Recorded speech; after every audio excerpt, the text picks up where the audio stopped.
Subscribe करें और bell दबाएं ताकि कोई खबर रह न जाए।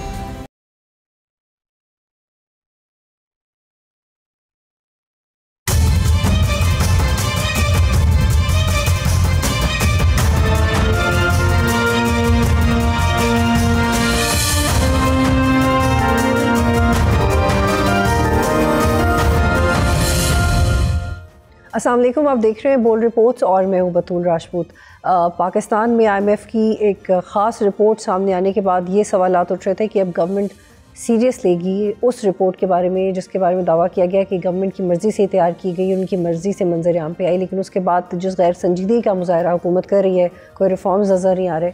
तो आने वाले वक्त में SIFC के कोऑर्डिनेटर ने भी जिन कंसर्न्स का इजहार किया था, क्या है मुआशी तौर पर तब्दीलियाँ जिनका सामना किया जा सकता है या पाकिस्तान तैयार है उनके लिए। इस हवाले से बात करने के लिए मिफ्ता इस्माइल साहब प्रोग्राम में ज्वाइन करेंगे। बहुत शुक्रिया मिफ्ता साहब, आप ज्वाइन करें। कल खबर आई कि हुकूमत गैस सेक्टर का तकरीबन 1700 अरब का गर्दिशी कर्जा ख़त्म करने के लिए पेट्रोलियम लेवी मज़ीद ₹5 बढ़ाने का मंसूबा बना रही है। इससे पहले ये खबर आई थी कि बलूचिस्तान में रोड बनाने के लिए 8 अरब रुपए पेट्रोलियम लेवी लगाई जा रही है। बार बार ये बोझ अवाम के ऊपर आता है, क्यों? शुक्रिया बतूल। देखें, ये जो लेवी लगाई है 8 रुपया पर लीटर लेवी लगाई थी जो इन्होंने, इससे बलूचिस्तान के हाईवे की बात की थी, लेकिन बलूचिस्तान का हाईवे पे तो तामीर शुरू भी नहीं हुई। तो ये पैसे तो हुकूमत के पास चले गए। ये तो सिर्फ एक बहाना था। बलूचिस्तान के अंदर अगर कुछ कहते हैं कि हम बलूचिस्तान में बना रहे हैं तो कोई भी पाकिस्तानी ज़ीशोर पाकिस्तानी उसके मुखालिफ नहीं होता। तो उन्होंने कहा चलो कर दो, बलूचिस्तान के लिए कर रहे हो, लेकिन वो नहीं हुआ। अब ये बात कर रहे हैं कि गर्दिशी कर्जा जो कि बेसिकली जो हमारा नुकसान हो चुका है गैस सेक्टर में, उसको पूरा करने के लिए, हुकूमत के नुकसान को पूरा करने के लिए आवाम पे एक मजीद 5 रुपए का बोझ डाला गया है। मेरे ख्याल से 540 अरब रुपए इनको इस तरह जमा करने हैं। लेकिन सवाल तो ये बनता है ना कि भाई आपका नुकसान क्यों हो रहा है? आप क्यों एक तरफ आप जो है वो गैस इतनी महंगी बेच रहे हैं, दूसरी तरफ आप कह रहे हैं कि गैस की कोई शॉर्टेज नहीं है, और फिर उसके बाद आपको नुकसान क्यों हो रहा है और उसका क्या सद्देबाब किया है? और जो तीसरी बात है कि एक जो IMF ने भी इनको कहा है कि भाई आप जो स्टॉक है, जो नुकसान हो गया वो तो हो गया, उसको तो ठीक है, लेकिन आप आइंदा मजीद नुकसान तो बंद करें, इसको फ्लो तो ख़त्म करें। तो वो भी नहीं कर रहे। इसका मतलब है कि इस बार भी 5 रुपये अगर लेंगे तो अगले मरतबा फिर इनको लेने पड़ेंगे 1-2 साल बाद, क्योंकि नुकसान तो मजीद बढ़ता ही जा रहा है। ठीक, मिफ्ता साहब, IMF ने पाकिस्तान में बिजली की सब्सिडी में 143 बिलियन रुपए की नुमाया कमी करते हुए सर्कुलर डेट के सालाना बहाव का हदफ 400 अरब रुपए मुकर्रर कर दिया है, जिसके लिए महज टैक्स पेयर पे इन्हिसार किया जा रहा है। कैसे इसका कारकर्दगी को बेहतर बनाया जा सकता है? इससे पहले भी गवर्नमेंट ने टारगेट्स तो अचीव नहीं किए। ये टारगेट भी अचीव नहीं होगा। IMF जो आपसे ये कह रही है कि भाई आप 400 अरब रुपया से ज़्यादा नुकसान ना करें आवाम का, जो आपसे रेट लेते हैं उसके ऊपर मज़ीद नुकसान ना करें आवाम का 400 अरब से ज़्यादा। और ये नहीं करें बार बार कि आप जब भी आपको नुकसान हो तो आप हुकूमत के जो टैक्स के जो आवाम के पैसे हैं टैक्स बढ़ा दें या आवाम से पैसे लेके दे दें। तो लेकिन द थिंग इज़ कि ये कर नहीं पाएंगे। ये देखें, याद रखें कि शौकत अज़ीज़ मरहूम के ज़माने से, शौकत अज़ीज़ साहब के ज़माने से ये गर्दिशी करते चले आ रहे हैं। उसके बाद हमने कितने वज़ीर आज़म देखे हैं, हुकूमतें देखी हैं, पेट्रोलियम मिनिस्टर्स देखे हैं, लेकिन गर्दिशी कर्जा जो है वो एक आध मरतबा कभी फ्लैट रहा है, वरना बढ़ ही रहा है बिजली का ख़ास तौर पे। तो हमको हुकूमत को किसी और तरीके से सोचना पड़ेगा, कुछ out of the box thinking. अगर यही इनका जो वतीरा रहा कि यार रेट बढ़ा दो, रेट बढ़ा दो, रेट बढ़ा दो, उसके बाद भी नुकसान होता है तो टैक्स लगा दो, टैक्स लगा दो, टैक्स लगा दो, ये तरीका सही नहीं है। ये तरीके से आप जो है वो नुकसान बढ़ा ही रहे हैं और लोगों के ऊपर बोझ डाल ही रहे हैं। मिफ्ता साहब, जो रिसेंटली IMF की रिपोर्ट मंजर आम पे आई थी, उसकी रिस्पॉन्सिबिलिटी गवर्नमेंट ने ली। उन्होंने कहा कि ये तो हमारी मर्जी से ही तैयार हुई है, लेकिन उसके बाद रिफॉर्म्स का प्रेशर जो गवर्नमेंट को लेना चाहिए था वो तो नहीं लिया। कितनी मर्जी की थी ये रिपोर्ट तैयार करने में, ये आवाम जानती है, सब जानते हैं। और ये IMF की कंडीशंस थी कि हम ये रिपोर्ट बनाएंगे आपके ऊपर। और एक मरतबा इन्होंने सुप्रीम कोर्ट के चीफ जस्टिस साहब से भी IMF की मीटिंग करवाई थी, जिस पे हम जैसे लोगों ने कहा था कि ये गलत है, आप रजिस्ट्रार से मीटिंग कर लेते, कुछ तौक़ीर होती है एक ओहदे की, आप उसको ना मजरू करें। लेकिन उसके बाद IMF ने एक कॉम्प्रिहेंसिव रिपोर्ट लिखी है। रिपोर्ट के बाद जो ये होना चाहिए था, IMF ने शुरू की जो अपनी जो पहला पैराग्राफ था उसमें लिखा कि नैब कह रहा है कि हमने 530 अरब रुपया रिकवर किया है। तो हुकूमत को पहले ये चीज़ करनी चाहिए थी कि पहले आपको ये बताते कि 530 अरब रुपया नैब ने किधर रिकवर किया है, किस सूरत में रिकवर किया है, क्योंकि ये पैसे वफाक के बजट में नहीं आए हैं। तो क्या लैंड में रिकवर किया है, चीज़ों में रिकवर किया है, किस तरह किया है, कौन इसमें करप्शन में शामिल था, कौन नहीं था, इसकी क्या सद्देबाब थे, इसके क्या कवायद थे, ये हमको बताना चाहिए। ये हुकूमत ने नहीं बताया पहले 530 अरब रुपए का। उसके बाद IMF ने आपसे ऊपर कहा कि यार हम चीनी जो है उसमें उन्होंने 2019 की मिसाल दी, क्योंकि ये अप्रैल से रिपोर्ट ख़त्म हो गई थी कि 2019 में खान साहब की हुकूमत ने एक चीनी जो है वो पाकिस्तान से बरामद करवा के महंगी करवा दी थी। तो IMF उसने क्रिटिसाइज़ किया। उस वक्त आपको पता है कि तमाम जो मुस्लिम लीग के लीडरान थे वो बड़े इस पर खाइफ थे। अब आपने वही हरकत 2024 में फिर से की है, 2025 में फिर से की है, तो आपको ये भी कहना चाहिए था कि यार ये IMF के कहने रिपोर्ट के हमने बरक्स काम किया है, ये हमारी गलती है, हम आइंदा ऐसा नहीं करेंगे। और हाँ, इसके अंदर जो लोग इन्वॉल्व थे वो जवाब दे हैं, कौम को जवाब दें कि भाई आपने क्यों 25 अरब रुपया महीने का आवाम की जेब से निकाल कर ताकतवर लोगों के, सनतकारों की, जिनके चीनी के भी कारखाने हैं और जो हुकूमत में भी बड़े हैं, उनकी जेबों में डाल दिया। हुकूमत को यहाँ से शुरू करना चाहिए, फिर उसके बाद जो है ना हम बाकी बातें कर सकते हैं। लेकिन डटाई ये है कि ना सिर्फ आपने फिर से चीनी का वो किया, लेकिन इस महीने ही आपने 43 अरब रुपया जो है वो हर MNAs को और दे दिया। हर MNA को 25 करोड़ रुपए दिए। तो एक तरफ आप टैक्स पे टैक्स लगाए जा रहे हैं, दूसरी तरफ आप MNA 25 करोड़ रुपए बांट रहे हैं, तो ये तो जाती है। मिफ्ता साहब, ओवरऑल 64 शराइत हैं जो IMF की तरफ से लगाई गई हैं, 11 नहीं हैं। इनमें रेमिटेंसेस के लिए भी एक शर्त है कि तरसीलात ज़र लाने वाली मुख्तलिफ कंपनीज़ और बैंक्स के कमीशन के हवाले से एक मुकम्मल प्लान दें। अब रेमिटेंसेस पे भी अगर शराइत आयद होंगी तो ये कितना जस्टिफाइड है, और क्या ऐसा पहले भी होता रहा? देखिए, ये 2019 में गालिबन IMF के बोर्ड ने एक अप्रूव किया है कि जिन ममालिक को हम बार बार पैसे दे रहे हैं लेकिन उन पैसों का कोई फ़ायदा नहीं हो रहा, माँ सिवा इसके कि वो ममालिक के लोग मकरूज हो रहे हैं और उनके अशराफिया को फ़ायदा हो रहा है, उन ममालिक के अंदर अब हम न सिर्फ फिस्कल और मॉनेटरी पॉलिसी में दखल अंदाजी करेंगे बल्कि हम उनकी गवर्नेंस स्ट्रक्चर में भी चले जाएंगे। तो ज़ाहिर ये कोई और जो मुल्क है वो इस टाइप की बातें नहीं सुनेगा। हम क्योंकि बेसिकली मकरूज ही होते हैं सबके, हमको ये बातें मजबूरन सुननी पड़ती हैं। अब ये हर पॉलिसी के अंदर हमारे वो जस्टिफाई करना होता है या ना जस्टिफाई करना होता है। अब चाहे वो EU हो, GSP कर रहा हो तो वो कोर्ट के केसेस में दखल अंदाजी करते हैं, या चाहे वो दीगर चीज़ें हों। अब इन सब चीज़ों से देखिए, जान छुड़वाने के लिए अपने पैरों पे खड़ा होना ज़रूरी है, और आप अपने पैरों पे खड़े हों। और ये जो किस किस्म की हरकतें करते हैं ना, जो चालाकियाँ करते हैं, जो जो कभी चीनी में कीमत बढ़वा ली, कभी ये कर लिया, कभी वो कर लिया, इस किस्म की चालाकियाँ छोड़ दे। अगर हुकूमत जो है वो एकदम संजीदगी के साथ मुल्क का काम करना शुरू कर दे, लोगों को आगे आगे लाना शुरू कर दे, तालीम का काम शुरू कर दे, तो ये फिर IMF से आप जान भी छुड़वा सकते हैं और आपके ऊपर कोई उंगली भी नहीं उठा सकेगा। लेकिन अगर हर पॉलिसी के अंदर आपकी सुकम होगा, अगर आपको हर जगह मैनिपुलेशन करने का शौक होगा और आदत होगी, तो फिर IMF बात तो करेगा। ठीक है, एक और जाविये से भी आपका जवाब चाहिए कि SIFC के coordinator lieutenant general Sarfaraz Ahmed ने कहा कि पाकिस्तान के पास कोई ग्रोथ प्लान मौजूद नहीं है।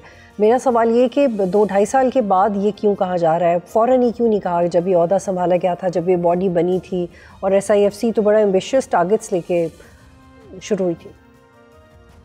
इसका देखें, बेहतर जवाब तो जनरल साहब खुद ही दे सकते हैं, लेकिन ये बात बड़ी वो है कि एक इदारा बना था आपके इन्वेस्टमेंट लाने का, और इन्वेस्टमेंट लाने से मुराद ये नहीं थी कि आपने रोड शो करने, इन्वेस्टमेंट लाने से मुराद ये थी कि जब इन्वेस्टर्स के मसाइल थे वो हुकूमत के अंदर जो लाल फीता या रेड टेप होती है, ब्यूरोक्रेटिक हर्डल्स होते हैं, उसको ये ख़त्म किया जाएगा। लेकिन आप देखें कि इतनी कोशिश और मेहनत के बावजूद भी ये जो इदारा है ये भी इतना कामयाब नहीं हो सका। तो मेरे ख्याल से ये इदारे की भी फ्रस्ट्रेशन है कि वो ये जाहिर कर रहे हैं कि यार अगर इतनी अच्छी हमने तुमको प्लेइंग फील्ड दे दी है कि एकदम ढलान दे दी है, कोई लेवल प्लेइंग फील्ड नहीं है, लेकिन तुम इसमें भी अगर गोल ना कर सको तो फिर तुम कर ही नहीं सकते हो। बिल्कुल इस तरह की रिपोर्ट्स बिल्कुल आ रही हैं कि एक डिससेटिस्फेक्शन ज़रूर है। मिफ्ता साहब, मौजूदा हालात में बेरोज़गारी 21 साल की बुलंद तरीन सतह पे 7.1% पे पहुंच गई है। वर्ल्ड बैंक के मुताबिक गुर्बत की शरह 44.7% और हुकूमती अखराजात बिल्कुल कंट्रोल में नहीं है। क्या इनको समझ नहीं आता कि कैसे कंट्रोल में करना चाहिए, या वाकई ये बहुत मुश्किल चीज़ है? मल्टीनेशनल कंपनीज़ पाकिस्तान छोड़ के जा रही हैं, क्या गवर्नमेंट को समझ नहीं आ रहा, या वो समझना चाहते नहीं है, या वो अंडर कॉन्फिडेंट है? देखिए, मेरे ख्याल से ये सारी चीज़ें जो आपने कही हैं, ये सब चीज़ें इसमें शामिल हैं। लेकिन सबसे पहले जो है ना, बतूल कोई भी चीज़ करने के लिए आपको उसकी सोच होनी चाहिए। आपको ये सोच होनी चाहिए कि हुकूमती खर्चे एक हद से बढ़ चुके हैं, हमें उसको कंट्रोल करना है। अगर आपकी ये सोच हो तो आप 43 अरब रुपया इस वक्त उनको ना दें, लोगों को, MNAs को। अगर आपकी सोच हो मिसाल के तौर पे कि हमको टैक्स बहुत बढ़ गया है, कम करना चाहिए, जो जनरल सरफराज ने भी फरमाया था अपनी तकरीर में कि टैक्स रेट्स बहुत ज़्यादा हैं। अगर आपकी सोच है कि टैक्स रेट्स कम करने और एक तरफ आप सारा ऑलरेडी बढ़ा है, तो आप NFC अवार्ड पे काम करेंगे। आप NFC अवार्ड में सूबों के अखराजात कम करेंगे और आप साथ साथ सूबों को ये कहेंगे कि देखो तुम्हारे अखराजात कम करा रहे हैं, अपने अखराजात भी कम करेंगे। ठीक है, लेकिन आपने वो नहीं किया। अगर आप ये बात समझते हैं कि पाकिस्तान के अंदर अनएम्प्लॉयमेंट बढ़ गई है, ग्रोथ नहीं आई 3 साल से, हम अपने आप से गरीब होते जा रहे हैं। आज पाकिस्तानी औसतन आज उससे ज़्यादा गरीब है जिससे 3 साल पहले था। जब दुनिया आगे निकल रही है, हम पीछे जा रहे हैं, तो फिर आप सोचेंगे कि यार मुझे होलसेल चेंजेस करने पड़ेंगे गवर्नेंस स्ट्रक्चर्स के अंदर। लेकिन आप कोई बात करने के लिए ताल्लुक नहीं है, ना आप लोकल गवर्नमेंट पे बात करने के लिए ताल्लुक रेडी हैं, इजारादारियाँ रखना चाहते हैं सूबों में, ना आप छोटे सूबों पे बात करना चाह रहे हैं, ना आप कोई PSDP का खर्चा कम करना चाह रहे हैं, ना आपको एनुअल डेवलपमेंट प्लान जो सूबे खर्च करते हैं वो कम करना चाह रहे हैं। आपके पास सिर्फ एक ही जहन में ये है कि अच्छा खसारा बढ़ गया, टैक्स लगा, IMF कर्ज ले लो, IMF बोलता है कर्ज नहीं लो, टैक्स लगा दो, बोलता है कर्ज नहीं लो, टैक्स लगा दो। कोई हुकूमत के किसी वजीर ने ये नहीं कहा कि यार हम कुछ अखराजात कम करने का सोच रहे हैं, और जो करते हैं वो सिर्फ जिसको कहते हैं ना ऑप्टिक्स के लिए करते हैं, जो बस ये कि मतलब अखबार खरीदना छोड़ दें। बहुत शुक्रिया मिफ्ता इस्माइल साहब, प्रोग्राम में ज्वाइन कर रहे थे। एक ब्रेक लेते हैं, फिर वापस आएंगे।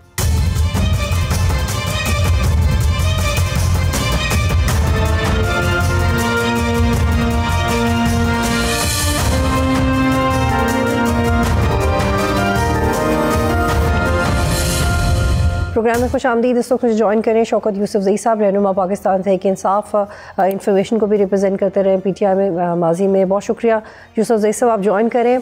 समझ नहीं आ रही कि आप लोग करना क्या चाह रहे हैं, क्योंकि DG ISPR की प्रेस कॉन्फ्रेंस के बाद आप लोगों ने एक बहुत हम्बल प्रेस कॉन्फ्रेंस की और आपने ये मेंशन किया कि आप लोग वो टोन नहीं अपनाना चाहते, लेकिन आज के जलसे के बाद फिर आपने अपनी टोन बदल ली।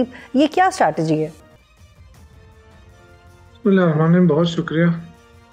देखिए, मैं तो उस जलसे में नहीं था, लेकिन जाहिर है इस वक्त जो ज़्यादतियाँ हो रही हैं, जो खान साहब के साथ ज़्यादतियाँ हो रही है, उनके बहनों के साथ ज़्यादतियाँ हो रही हैं, जो उनको मुलाकातों पे पाबंदियाँ लग रही हैं, जो इंसानी हकूक़, बुनियादी हकूक़ है उसको निगेट किया जा रहा है, तो जाहिर है पार्टी को आप कितनी देर तक आप दीवार से लगा के रखेंगे और डराते रहेंगे कि जी गवर्नर राज लग जाएगा, ये हो जाएगा। भाई लग जाए तो क्या होगा? क्या हमने खुद अपनी हुकूमतें नहीं तोड़ी थी? तो हमारे लिए तो हुकूमत की कोई अहमियत इसलिए नहीं है कि वोट आवाम ने देना है। जब भी इलेक्शन होंगे वोट आवाम ने देना है, PTI को मिलेंगे इंशाल्लाह। आपने सब कुछ करके देख लिया। तो मेरा ये ख्याल है कि अब मुल्क इस नहज पे पहुंच गया है कि अब हमने आगे कैसे चलना है, ये सब ने मिल के डिसाइड करना है। शौकत यूसुफजई साहब, ये बताइएगा कि क्या ये दुरुस्त है कि जो पैगाम रसानी हुई है जलसे के थ्रू वो इमरान खान के पैगाम आते हैं? क्योंकि सोहेल आफरीदी और शफ़ी जानी कह रहे हैं कि इमरान खान का पैगाम है ये कि आज़ादी या मौत, इसमें से चूज़ करना है। तो क्या ये जो पैगाम है, ये पहले जो मुलाकातें होती रही हैं उन्हीं तक पहुंचा आपकी लीडरशिप? क्योंकि अब तो नहीं कोई मुलाकात हो रही, तो ये कब डिसाइड हुआ था कि जलसे में ये बातें होंगी? ये तो शफ़ी जान साहब को पता हो, क्योंकि मुझे नहीं पता है। अगर उन्होंने बात की हो तो डेफिनेटली हुई होगी, मेरे इल्म में ऐसी कोई बात नहीं है। मैं तो देखें, जो बैरिस्टर गौहर साहब जो लहजा इस्तेमाल कर रहे हैं वो, लेकिन बदकिस्मती ये है कि हुकूमत ने उनको भी अहमियत नहीं दी ना। जो बैरिस्टर सलमान अकरम राजा साहब और बैरिस्टर गौहर साहब ने जो लाइन ली है, उस पर भी तो हुकूमत को ये अहमियत नहीं दे रही, ना उसको फॉलो कर रही है। तो इससे मुश्किलात बढ़ रही हैं। देखिए, जो वर्कर्स हैं ना, वो गुस्से में हैं, उनके इश्तिहाल में हैं, और लीडरशिप के ऊपर बहुत बड़ा प्रेशर है कि जी आप तहरीक का ऐलान करें। लेकिन मेरा ये ख्याल है कि बैरिस्टर गौहर और सलमान अकरम राजा बड़े उसके साथ तहम्मुल के साथ लगे हुए हैं कि किसी तरीके से हुकूमत जो है वो रूल ऑफ लॉ पे चले और वो इकदाम करे जो आइन और कानून के दायरे में रहकर हो। जैसे इमरान खान के केसेस हैं, सारे वज़रा कहते हैं ओपन एंड शट केसेस हैं। भाई ओपन एंड शट केसेस हैं तो समाअत क्यों नहीं हो रही है, तारीखें क्यों बदलती जाती हैं बगैर किसी वजह के? 2.5 साल हो गए, उनके केस ही नहीं लग रहा है। तो इससे जो है ना ये जाहिर होता है कि आइन कानून पे अमल दरामद नहीं हो रहा, तो उससे आहिस्ता आहिस्ता मुश्किलात में इजाफा हो रहा है। लेकिन शौकत साहब, अभी तक जो आप लोगों की स्ट्रैटेजी है उससे तो यही बात वाज़ेह हुई है कि हर मंगल को आप लोग अडियाला के बाहर जमा होंगे, मीडिया की तवज्जो आपको मिलेगी और आप अपनी बात करेंगे, इससे ज़्यादा आप कुछ कर नहीं सकते। लेकिन जो आलिया हमज़ा जिस तरह से एक्टिव हैं सेंट्रल पंजाब में, मुख्तलिफ लोगों को ये कहा जा रहा है कि आप सब लोग इकट्ठे हुए MPAs और आने वाले वक्त में चंद दिनों में आप अडियाला पहुँचें और पूरे पाकिस्तान की लीडरशिप को आपकी पार्टी के अंदर ये पैगाम पहुंचाया जा रहा है कि अडियाला में जाएं। क्या आपको लगता है कि आपके सारे कॉलीग्स जाएंगे? क्योंकि आपकी अपनी पार्टी में बहुत सारे लोग नहीं चाहते कि ये वाला रवैया इख्तियार किया जाए, जाना वहाँ बैठ जाना। देखिए, जो लोग नहीं चाहते तो उनकी कौन सी बात मानी गई? मसला ये है ना, क्या हुकूमत ने उनको अहमियत दी है? क्या उस पर रब्ता हुआ है अभी तक? देखें ना, हमने APC बुलाई यहाँ पे और हम चाहते थे कि APC के ज़रिए मामलात को ठीक करें। यहाँ दहशतगर्दी हो रही है तो उस दहशतगर्दी से निपटा जाए। और ये जो एक तासुर दिया जा रहा है कि जी हुकूमत जो है वो ऑपरेशन नहीं छोड़ रही है, सारी चीज़ें, तो हमने APC बुलाई। APC में एक एलामिया जारी किया जिसके अंदर नून लीग, पीपल्स पार्टी, PTI सब मिलकर, और वो उम्मीद यही थी कि उस पर हुकूमत इसलिए राजी होगी कि इसकी अपनी पार्टी यहाँ बैठी हुई थी। इसके बावजूद हुकूमत ने उसको अहमियत नहीं दी। तो आप देखें मुल्क किस मुश्किल से दो चार है, माशी बहरान शदीद तर होता जा रहा है। आप बिल्कुल ठीक कह रहे हैं, मुल्क में भी माशी बहरान है और पार्टी में भी रहनुमाई का बहरान है। और वो इस तरह से है कि जो आपकी नई सियासी कमेटी बनी है उसमें आपके नज़रियाती लोग नहीं है, सीनियर लोग नहीं है, यास्मीन राशिद नहीं है, शाह महमूद कुरैशी नहीं है और लोग नहीं है। तो ये जो लीडरशिप का क्राइसिस है आपके पार्टी के अंदर, उसमें एक राय है कि सोहेल आफरीदी वैसे ही माइल्ड हैं, वो बात तो कर लेते हैं पर वो गंडापुर की तरह बार बार मार्च नहीं करेंगे, लेकिन ये इम्कानात ज़रूर हैं कि वो अपना रोल प्ले करेंगे इस्टेब्लिशमेंट के साथ। तो आप लोग इस पॉइंट ऑफ व्यू के ऊपर काम क्यों नहीं करते कि अगर कोई नहीं लड़ना चाह रहा तो मत उसे पुश करें कि लड़े, वो बातचीत के ज़रिए मसला हल कर ले? देखिए, मैंने तो आपसे कहा ना कि जो बैरिस्टर गौहर और सलमान अकरम राजा साहब की तरह सब्र तहम्मुल कौन कर सकता है? वो जिस सब्र तहम्मुल से बात करते हैं उस हुकूमत ने उससे भी फ़ायदा नहीं उठाया। दूसरा देखें ना, एकदम पाबंदियाँ लगा दी इमरान खान की मुलाकातों के ऊपर कि जी ये सियासी बातें करते हैं। लेकिन मुझे ये बताया जाए कि बुशरा बीबी के साथ जो मुलाकातें होती है उस पर पाबंदी क्यों लगाई है? क्या बुशरा बीबी की फैमिली के लोग कोई आपने देखा है कि उन्होंने बाहर आके प्रेस कॉन्फ्रेंस की है या कोई सियासी बात की है? तो फिर उन पर पाबंदी क्यों लगाई गई है? इसका मतलब ये है कि ये सब बहाना है, हुकूमत जो कुछ कर रही है ये अच्छा नहीं कर रही। आप जो है ना डंडे के जोर के ऊपर इतनी बड़ी ताकत को आप नहीं दबा सकते। बेहतर ये है कि कोई रास्ता निकाला जाए पाकिस्तान के लिए। लेकिन शौकत यूसुफ साहब, अभी तो गवर्नमेंट भी आपसे बात नहीं करना चाहती, बल्कि वो तो खुलेआम कहते हैं आप पे पाबंदी लगनी चाहिए। गवर्नमेंट आपसे बात नहीं करना चाहती, आप गवर्नमेंट से बात नहीं करना चाहते, एस्टेब्लिशमेंट आपसे बात नहीं करना चाहती, आप चाहते हैं कि आपकी एस्टेब्लिशमेंट से बात हो। नहीं, मैं तो ये कह रहा हूँ ना कि जो बैरिस्टर गौहर साहब और सलमान अकरम राजा साहब जिस टोन में बात करते हैं, तो हुकूमत अगर मामले को फाम व तफहीम से हल करना चाहती तो ये बेहतरीन मौका था उनके पास। लेकिन उन्होंने उसको वो नहीं किया, ओन नहीं किया, ना ही उसको अहमियत दी। तो जिसकी वजह से अब जाहिर है जो हार्ड हिटर लोग हैं वही सामने आएंगे ना। फिर जब आप सीधी सीधी बात नहीं मान रहे हैं, जो सब्र तहम्मुल करने वाले लोग उनकी बात भी नहीं मान रहे, तो फिर तो जाहिर है फिर तो जो हार्ड लाइनर है वो आगे आएंगे। दूसरी बात ये है कि देखें, ये जो सियासी कमेटी बनाई है, मुझे खुद भी इस पे काफ़ी वो ऑब्जर्वेशन रहे हैं, क्योंकि ये पार्टी हमने बनाई है, गो कि हमारे पास कोई ओहदा नहीं है, कोई वो नहीं है, लेकिन इसका तो ये मतलब नहीं है ना कि आप जो सीनियर लोग हैं उनको एक तरफ रख कर आप कहें कि जी हम अपनी मर्जी से लोगों का इंतखाब करके कि जी हम क्या करना चाहते हैं आप। मुझे तो ये जाहिर है, मुझे और शौकत साहब देखिए, आपके लिए चैलेंजेस हैं, आप भी उसके बारे में बात करें। इलेक्शन कमीशन ने कहा है वो आपको पार्टी नहीं मानते, सियासी जमात ही नहीं मानते, और आपकी अपनी पार्टी के अंदर जो जेन्युइनली सियासी लोग हैं उनको आप आगे लेके आ नहीं रहे, तो आप फिर ये सियासी कम्युनिकेशन कैसे करेंगे? It's a very very serious issue. जो आपकी कॉलीग्स को एड्रेस करना चाहिए? पहली बात तो ये कि इलेक्शन कमीशन जो है वो खुद गैर कानूनी है। इलेक्शन कमिश्नर कौन सा कानूनी है, ज़बरदस्ती बैठा हुआ है, उसके पीरियड ख़त्म हो चुका है लेकिन वो बैठा हुआ है। तो शौकत साहब ये बताइएगा कि अभी जब आप करेंगे ऑल पार्टीज कॉन्फ्रेंस, तो उसमें ये आपने कहा तो है आपके कुछ कॉलीग्स ने कि नून लीग को दावत दी जाएगी, तो दे दिए नून लीग को दावत? देखिए अभी तो नहीं पता है, अभी तो जो नई कमेटी बनी है वही फैसला करेगी ना। अब मेरे कहने से या किसी और के कहने से तो कोई, जो पुरानी कमेटी थी वो तो टूट गई है।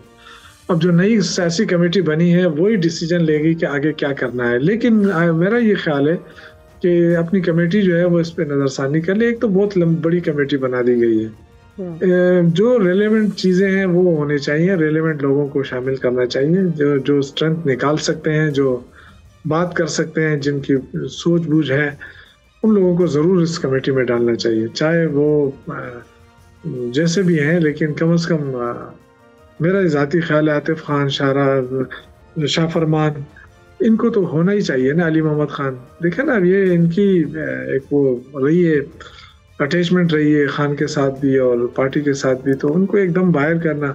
अभी पुराने लोगों में सिर्फ एक असद कैसर साहब है, बाकी तो सबको निकाल दिया। और बहुत शुक्रिया शौकत यूसुफजई साहब प्रोग्राम में ज्वाइन करे थे। यहाँ पे एक ब्रेक लेंगे, फिर वापस आते हैं।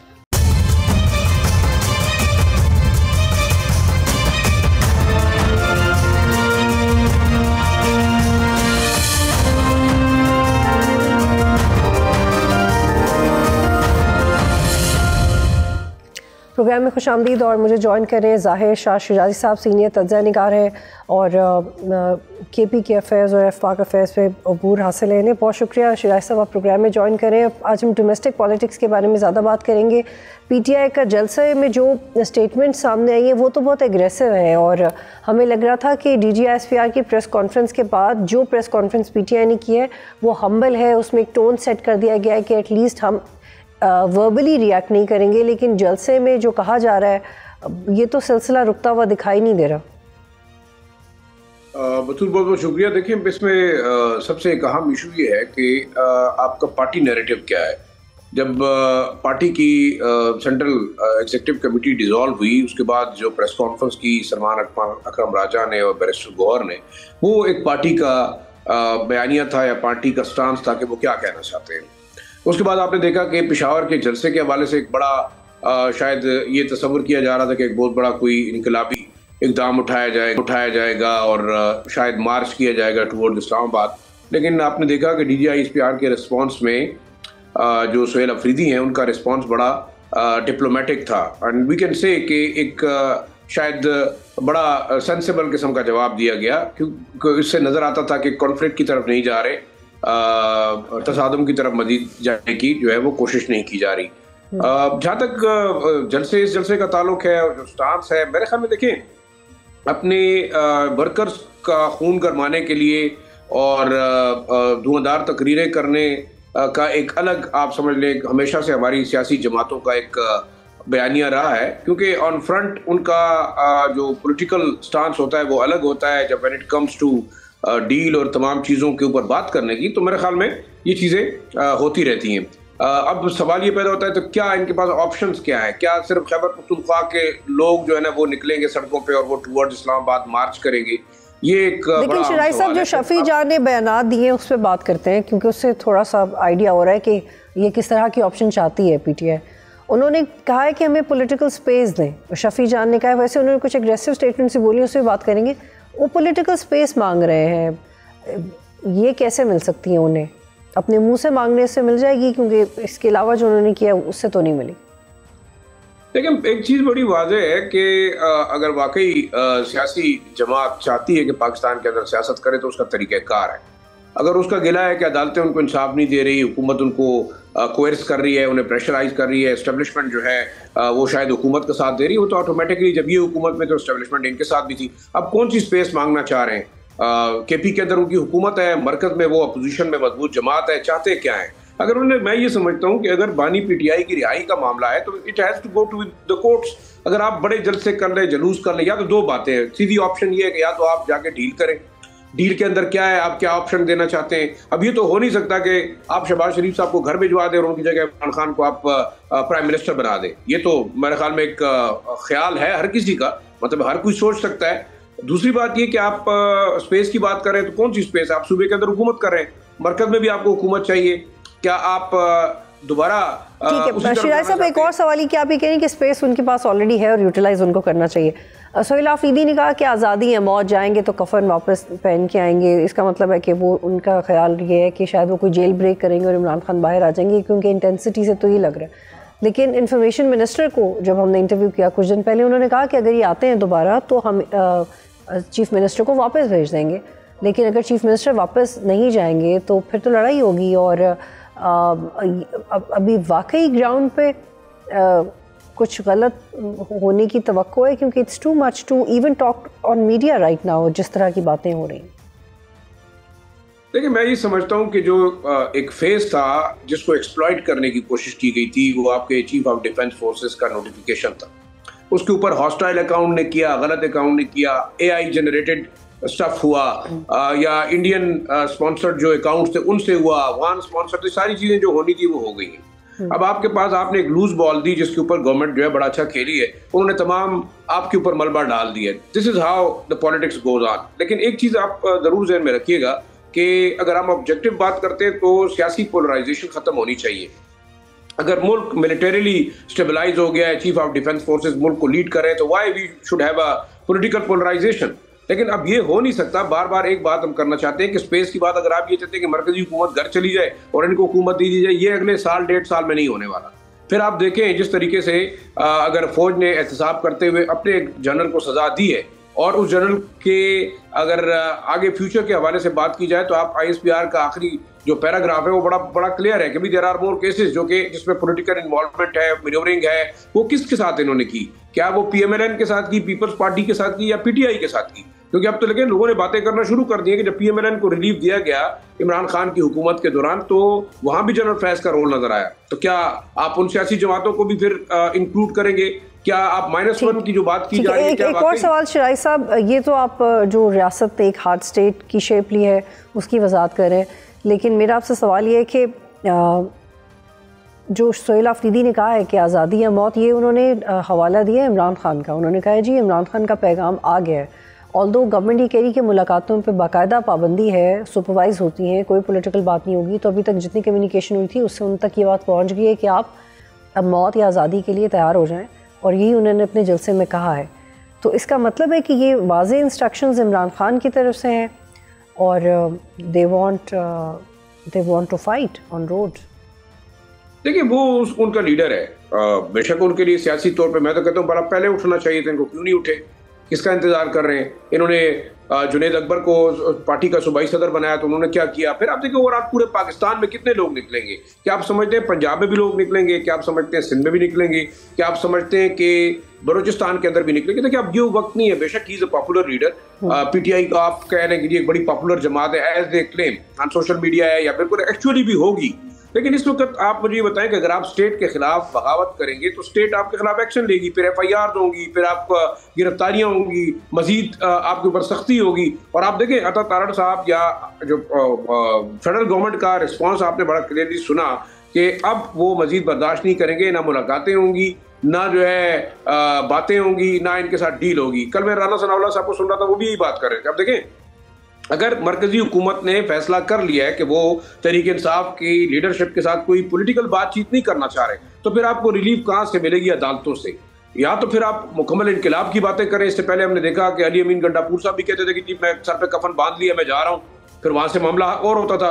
अब देखिए, सोहेल अफरीदी का स्टांस बिल्कुल अपनी जगह पे जो उन्होंने जलसे में बात की, क्या वाकई प्रैक्टिकलिटी है इस चीज में? अच्छा शिराज साहब, यहाँ पे एक और नुक्ता भी बहुत आम है कि जो सोहेल अफरीदी या शफी जान बात कर रहे हैं, ऑल्दो अली अमीन गंडापुर फौज को इस तरह से नहीं ललकारते थे, वो थोड़ा बिटवीन द लाइंस बात करते थे। इनफैक्ट उन्होंने ये भी कहा कि अगर हम उधर आए, चाहे धरना दें या जेल की तरफ आएँ, तो ना वज़ीर आज़म हाउस रहेगा, ना आप रहेंगे, बल्कि इमरान खान का नाम रहेगा।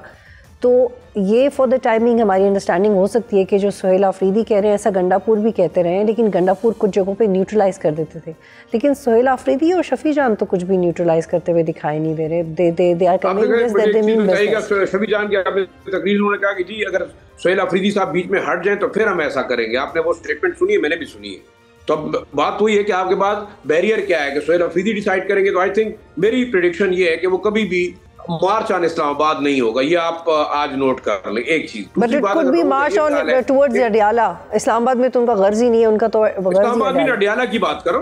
आई डोंट थिंक सो कि मेरे ख्याल में कोई प्रैक्टिकली आपको एक बहुत बड़ी मूवमेंट मोबिलाइज करेंगे। हाँ, अगर आपको ये खदशा नजर आता है कि भाई आपके पार्टी लीडर को किसी तरह से ये हो सकता है कि देखिए मैं समझता हूँ कि जो इस वक्त कन्विक्शन हुई है एक फौजी अफसर की, उसके बाद इनको शायद ये खतरा जरूर है कि अगर पॉलिटिकल मामलात इसमें मजीद प्रोब होंगे तो उसमें मैं ये समझता हूँ कि कम से कम 8-10 महीने और लगेंगे। तो इतना जल्दी नहीं है कि कोई बड़ी कन्विक्शन आपको नजर आएगी। तो 8-10 महीने इज अ लॉन्ग टाइम। क्या इस दौरान इनको रिलीफ मिल सकती है? अदालतें रिलीफ देंगी नहीं देंगी?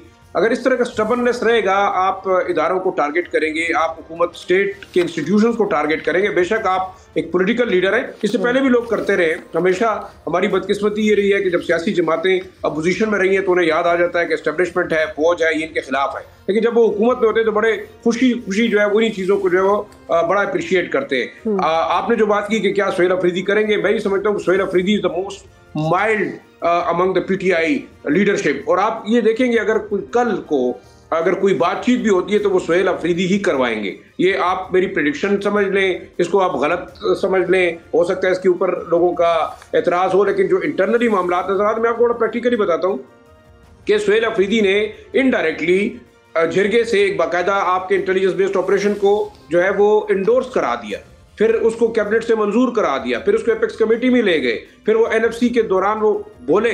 और उस दिन आपने देखा जो जलसा था उसमें एक बड़ी तकरीर करनी चाहिए थी, लेकिन उसके अंदर उन्होंने एनएफसी की बात की, सूबे की राइट्स की बात की। एक चीज बड़ी वाज़ेह है, बीइंग ए चीफ एग्जीक्यूटिव मैं नहीं समझता कि सुहेल अफरीदी किसी मार्च को लीड करेंगे। हाँ, अगर आप समझते हैं कि तहरीक इंसाफ की पॉलिटिकल लीडरशिप लीड करना चाहे, दैट इज अनदर इशू, लेकिन वो लीड कौन करेगा? क्या असद कैसर करेंगे? उनके ऊपर केसेस हैं। क्या उमर अयूब साहब लीड करेंगे? उनके ऊपर भी केसेस हैं। बाकी कौन सा ऐसा लीडर है जो कि मोबिलाइज? और शिराज साहब, जो नई सियासी कमेटी बनी है उसमें भी सीनियर लोग नहीं है, आरिफ अलवी नहीं है, शाह महमूद कुरैशी नहीं है, गंडापुर नहीं है, यास्मीन राशिद जैसे सीनियर पीटीआई के असल नजरियाती लोग इसमें शामिल नहीं है, उसका भी पीटीआई को कोई फायदा नहीं होगा जो नई सियासी कमेटी बनी है। देखिए, मैं ये समझता हूँ कि सबसे इम्पोर्टेंट आपके यहाँ सूबे के अंदर हुकूमत है। आप बेशक यहाँ से 8-10 हज़ार 20 हज़ार 50 हज़ार लोग इकट्ठे कर लेंगे, वो जाएंगे पंजाब की सरहद तक। क्या पंजाब से आप पार्टी वर्कर्स को मोबिलाइज कर सकेंगे? आपके पास लीडरशिप है कि मोबिलाइज होगी? वो अडियाला जेल जाएगी, क्या करेगी? वाकई क्या अडियाला के ऊपर हमला करेगी? ऐसा हो नहीं सकता, क्योंकि जाहिर बात है नारकी आप फैलाएंगे, आपके खिलाफ स्टेट इंस्टीट्यूशन एक्शन लेंगे। फेडरल गवर्नमेंट ने बड़ा वाजे कर दिया कि जो लोग वायलेंस की तरफ जाएंगे, वायलेंस को लीड करेंगे, वो उनके खिलाफ एक्शन होगा, चाहे वो अचकसई साहब हो, चाहे वो अली अमीन गंडापुर होंगे, चाहे वो जो सुहेल अफरीदी होंगे। चले, एक सवाल ये पैदा होता है कि अली अमीन गंडापुर साहब कहाँ पे हैं यहाँ पे? क्या आप समझते हैं कि तहरीक इंसाफ के दरमियान इतनी कोहेजन है कि वो इस दफा भी डेरा? शिराज साहब, क्या गंडापुर फंड भी नहीं कर रहे अभी पार्टी को? फंड्स का बताइएगा, फंड कर रहे हैं वो पार्टी को भी? देखिए, सियासी जमातें मेरे ख्याल में इन्फ्लुएंशर्स के फंड पे चलती हैं, इस पे कोई दूसरी राय नहीं है। और सियासी जमातों की लीडरशिप जो है वो अपने मालदार जो MNAs MPAs हैं उनसे फंड जरूर वसूल करते हैं, इस पे कोई दूसरी राय नहीं है। हाँ, ये कहा जा रहा है कि शायद उनका इन मामलात के अंदर इतना शायद अफेयर के अंदर मामलात नहीं रहे क्योंकि he is out of the government. बाकी आप देखें, मेरे ख्याल में रिसोर्सेज की बात अगर की जाए तो इस वक्त आपके KP गवर्नमेंट के बहुत बड़े रिसोर्सेज हैं जो कि इसमें कोई दूसरी राय नहीं है कि तहरीक इंसाफ इस्तेमाल कर रही है अपने पार्टी के लीडर को छुड़ाने के लिए। इसमें भी कोई दूसरी राय नहीं है, इस पर आप हकीकत है कि आप शिराज साहब क्विकली प्रिसाइजली जवाब दीजिएगा। 2-3 खबरें। एक तो ये कि वज़ीर आला सुहेल अफरीदी ने पुलिस को एंटी ड्रोन इक्विपमेंट दी। 2 दिन बाद एक दहशतगर्द ग्रुप ने फुटेज रिलीज़ की जिसमें देखा जा सकता था कि ये इक्विपमेंट उनके पास थी। ये कैसे हो गया? और एक और चीज़ के DG रेस्क्यू ने KP का एक मरासला सामने आया जिसके मुताबिक KP के साबिक मामले खसूसी नेक मोहम्मद रेस्क्यू की 3 गाड़ियाँ अपने पास लेके बैठे हुए हैं और DG रेस्क्यू ने कहा जी वापस कर दें। तो ये क्यों हो रहा है ये सब? देखिए, गवर्नेंस के इश्यूज आपके हर जगह पे हैं, इसमें कोई दूसरी राय नहीं है। ना सिर्फ वो बल्कि और ऐसे मिनिस्टर्स हैं जिसमें टूरिज्म के हैं, जिसमें हेल्थ के हैं, जिसमें आपके एजुकेशन की मिनिस्ट्रीज के लोग हैं जो कि अभी तक गाड़ियां यूज कर रहे हैं। वो मतलब इसमें कोई ऐसे मेरे ख्याल में आप समझे कोई एक नई बात नहीं है। लेकिन एंटी ड्रोन इक्विपमेंट कैसे पहुंच गई दहशतगर्दों के पास, वो बताएं। मेरे ख्याल में उसको बड़ा वाज़ेह क्लियर किया गया है। आईजी खैबर पख्तूनख्वा ने बड़ा क्लियरली बताया, और अगर हम रियलिस्टिकली देखें तो वफाक के नुमाइंदे हैं, वो बिल्कुल सूबे के चीफ मिनिस्टर को रिस्पॉन्सिबल हैं, लेकिन वो जवाबदेह है फेडरल गवर्नमेंट को भी। और मैं इसमें कहूँ कि सिक्योरिटी फोर्सेज ने भी इस चीज़ को डिनाई किया है बाकायदा। हम ये नहीं कहते कि ISPR ने किया, लेकिन सिक्योरिटी फोर्सेज के हाई अप से ये डिनाई किया कि कोई ऐसी बात नहीं है। ये सिर्फ और सिर्फ खैबर पख्तूनख्वा की पुलिस को बदनाम करने की कोशिश की जा रही है। It is not a statement from the provincial government, और ऐसा फिजिकली हो नहीं सकता। देखिए, ये ड्रोन इक्विपमेंट जाके आपने कोई बॉर्डर के ऊपर नहीं रखे हुए। अगर वो किसी खास सेटअप के अंदर मौजूद हैं और वो ऑपरेट करते हैं, अभी कल ही तो आपको मतलब कुछ दिन हुए आपने हैंड ओवर किए, तो क्या रातों रात जो है वो तालिबान या दहशतगर्द? ठीक है, आप ये कह रहे हैं कि ये फेक न्यूज़ है, इसमें कोई सदाकत नहीं है। बहुत शुक्रिया शिराई साहब, प्रोग्राम में ज्वाइन करे थे। आज तक के लिए इतना ही। प्रोग्राम देखने का शुक्रिया। अल्लाह हाफ़िज़।